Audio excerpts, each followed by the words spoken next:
जिज्ञासु मन।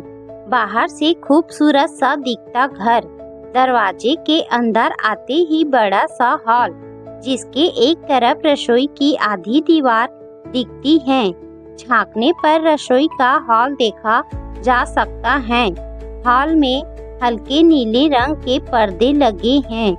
लगभग हॉल के बीच बैठने के लिए पर्दों से मैच खाते रंग के सोफे पड़े हैं।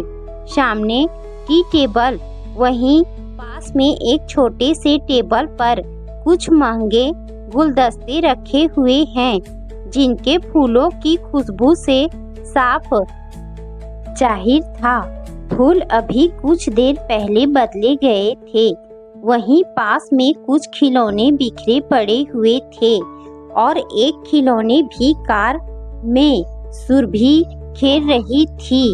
आसपास के टूटे फूटे खिलौने इस तरह बिखरे हुए देख सपना ने फिर से मुंह लटका लिया। बेटा, फिर से तुमने नया खिलौना तोड़ दिया। क्या करूं मैं? तुम्हारे इस इंजीनियरिंग दिमाग का कम से कम 2 दिन तो खेल लेते। सपना अपनी 4 वर्षीय बेटी को समझाने की कोशिश कर रही थी। सपना व कार्तिक को बहुत मिन्नतों के बाद एक बेटी के माता पिता बनने सौभाग्य मिला था, तो दोनों बहुत खुशी खुशी अपनी गुड़िया की हर जिद पूरी करते। जहाँ भी जाते कुछ न कुछ खिलौना जरूर लेके आते। बच्चों की आदत ही ऐसी होती है, जो नया खिलौना देखा वह चाहिए किसी भी हाल में। सुरभि धीरे धीरे बैठना सीखी, फिर अपने पैरों पर लड़खड़ाते हुए खड़े होना सीखी और फिर चलना। अब सपना का घर का काम, खिलौनों की दुकान ज्यादा लगता था। हालांकि फर्क यह था कि एक भी खिलौना सही सलामत नहीं था। कार्तिक अपनी नौकरी की वजह से दूसरे शहर में सुरभि के जीवन में आने से पहले ही बस चुका था। फिर तरक्की हुई तो पत्नी को भी साथ रखने लगा, पर कार्तिक की मां पुष्पा जी को शहर का भाग दौड़ वाला माहौल अधिक रास न आता, इसीलिए अपने पति के बनाए गांव के घर में ही रहती। सपना के फोन की घंटी बजती है, उठाने पर जानी पहचानी आवाज सुनाई देती है। पुष्पा जी की दूसरी तरफ से आवाज आई, मेरी गुड़िया कैसी है और तुम दोनों उसका ध्यान रखते हो भी कि नहीं? सपना ने जवाब दिया, सब ठीक है माँ, आपकी नटखट गुड़िया खेल रही है।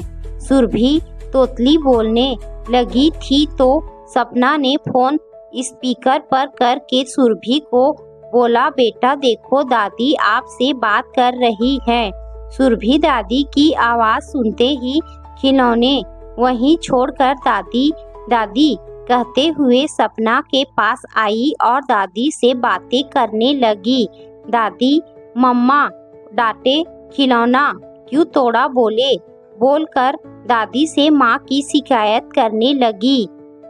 दादी पोती की बात हो जाने पर सपना ने पुष्पा जी से कहा, माँ आप कुछ दिनों के लिए ही आ जाओ ना, हमें बहुत खुशी होगी। और सुरभि को तो अभी देखा आपने कितनी खुश होती हैं, आपका नाम सुनने भर से। पुष्पा जी बोली, मेरा भी मन उब गया है यहाँ। वहीं सोच रही थी कुछ दिन मेरी गुड़िया के पास रह आऊं। तब ठीक है, मैं कल की ही टिकट करती हूँ, आपकी ये स्टेशन पर लेने आ जाएंगे। आप पैकिंग कीजिए। सपना की आवाज में उत्साह के साथ खुशी झलक रही थी। दूसरे दिन पुष्पा जी अपनी गुड़िया को देख के गले लगा लेती हैं। अब रोज का रूटीन हो गया है। दादी पोती मिल के पता नहीं क्या क्या खेलते रहते हैं। पुष्पा जी भी सुरभि के साथ बच्ची बन गई ऐसा प्रतीत होता है। सपना सुरभि के खिलौने समेटते हुए पुष्पा जी को बोली, देखिए ना माँ, क्या करूँ, इसके लिए कितना भी महंगा खिलौना ले आओ, तोड़ फोड़ के यह हाल कर देती हैं। सपना टूटी हुई कार दिखाती है। पुष्पा जी ने सपना को समझाते हुए कहा, बेटा, बच्चों का मन हर चीज को जांचने परखने के लिए ललायित रहता है। वह खिलौने इसलिए नहीं तोड़ते कि उन्हें पसंद नहीं, बल्कि उनका उत्सुक मन उनके यह करवाता है। बच्चों का यह नन्हा सा जिज्ञासु मन जानना चाहता है उसके अंदर क्या है, कैसे हैं। बच्चे जब भी कुछ पूछते हैं तो बड़ों का कर्तव्य होता है कि बच्चों की जिज्ञासा को शांत करे, उनके प्रश्नों का उत्तर दे। इससे बच्चों में खोज की, जानने समझने की जिज्ञासा बढ़ती है, जो उन्हें जीवन में अग्रसर होने के सही मार्गदर्शन में सहायक हैं। तुम इसे अभी से अपनी विचारशीलता बढ़ाने की छूट दो, तभी तो बड़ी होकर आसमां को छूने के पंख लगा पाएगी। सपना सही कहा माँ आपने, मैं पता नहीं कैसे इस तरह सोच ही नहीं पाई।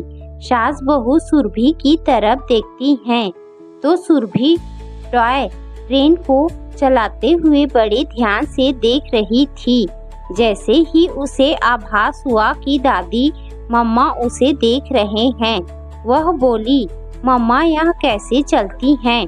सुरभि का प्रश्न सुन पुष्पा जी और सपना एक दूसरे की तरफ मुस्कुराती हैं और फिर सुरभि के पास बैठकर उसे बताती हैं।